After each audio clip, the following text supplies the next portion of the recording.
થરાદમાં કરોડોના દારૂ પર બુલડોઝર ફર્યું, પરંતુ શ્રમિકોની સુરક્ષા અભરાઈએ ચડાવી દેવાઈ. સરહદી વાવ થરાદ અને માવસરી પોલીસ મથકોના વિસ્તારોમાંથી પકડાયેલા કરોડો રૂપિયાના વિદેશી અને દેશી દારૂના જથ્થાનો આજે નાશ કરવામાં આવ્યો હતો. જોકે આ કામગીરી દરમિયાન વહીવટીતંત્ર અને ઉચ્ચ પોલીસ અધિકારીઓની ગંભીર બેદરકારી સામે આવી છે.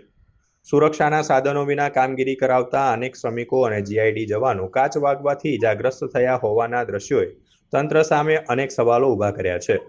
નિયમ મુજબ કાચની બોટલો ફોડતી વખતે હેન્ડ ગ્લવ્સ, ગમ બૂટ અને હેલ્મેટ જેવા સુરક્ષાના સાધનો અનિવાર્ય છે, પરંતુ અહીં સ્થિતિ તદ્દન વિપરીત હતી.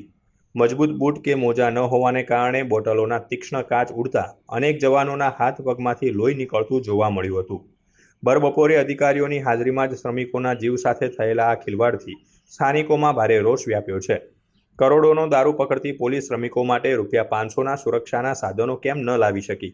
ઉચ્ચ અધિકારીઓની હાજરી હોવા છતાં સુરક્ષાના નિયમોનું ઉલ્લંઘન કેમ કરવામાં આવ્યું? જો કોઈ જવાનને કાચ વાગવાથી ગંભીર ઇન્ફેક્શન કે ઝેરી અસર થાય તો તેની જવાબદારી કોની?